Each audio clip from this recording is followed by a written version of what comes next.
오늘은 불가인물전, 진묵대사에 대해 알아보도록 하겠습니다.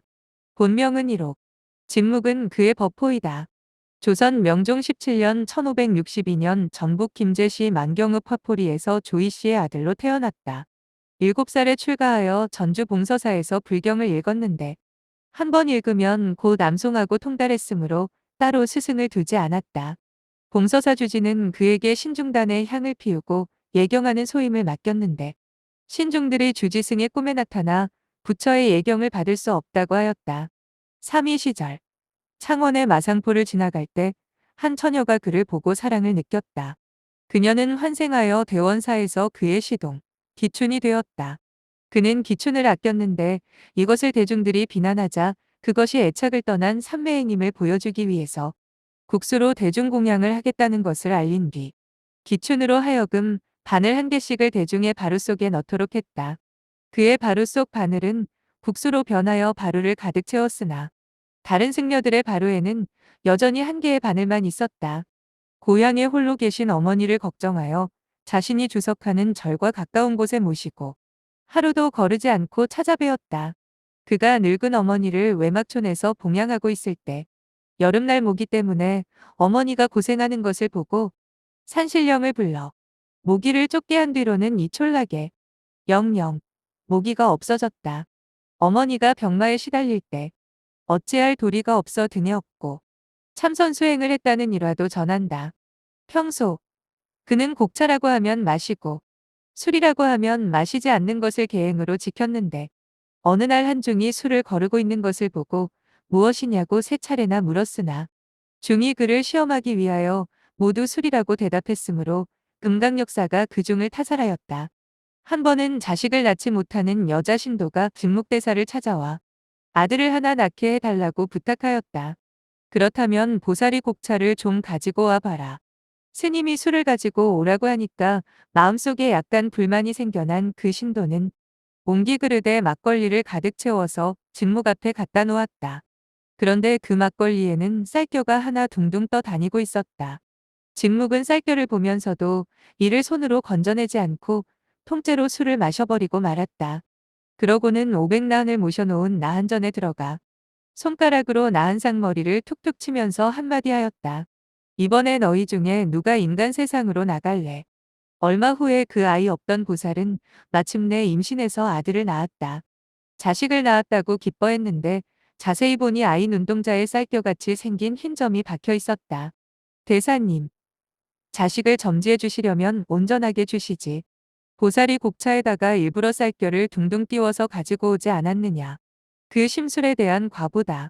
그가 변산 월명암에 있을 때 다른 승려들이 모두 외출한 뒤 홀로 능엄경을 읽다가 수능엄 산매에 들어 문지방에 놓고 있던 손가락이 바람으로 여닫히는 문에 피투성이인 것을 모른 채 며칠 밤을 보냈다.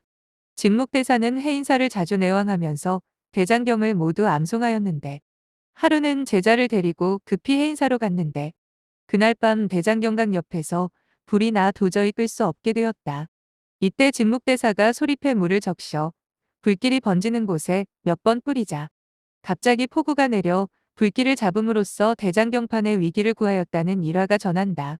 어느 날 소년들이 냇가에서 생선을 끓이고 있는 것을 보고 그것을 모두 먹은 뒤 냇가에 가서 용변을 보자 무수한 고기가 살아서 헤엄쳐 갔다. 세월이 흘러 죽음을 앞둔 어머니가 아들에게 말했다.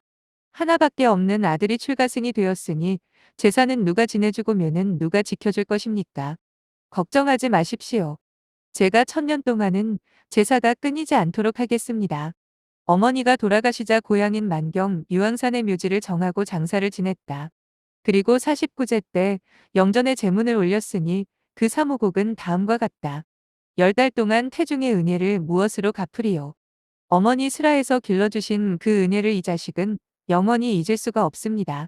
만세 위에 다시 만세를 더 사신다 하더라도 이 자식의 마음에는 그래도 부족하온데 100년 생애에서 100년마저 다 채우지 못하고 가셨으니 어머니의 수명은 어찌하여 그리도 짧습니까? 노상에서 걸식하며 살아가는 이 산승은 말할 것도 없거니와 비녀를 꽂고 규중에 있으며 아직 출가하지 못한 누이 동생이 어찌 애처롭지 않겠습니까? 제단에 올라 불공을 마치고 스님들은 제각기 방으로 돌아가고 앞산 뒷산만 첩첩한데 어머니의 영령은 어디로 떠나셨습니까? 아, 애달프도다. 진묵 스님은 세상 사람들에게 모친의 묘에 제사를 지내면 한 가지 소원을 들어줄 테니 형과 초를 올려 참배하도록 했다.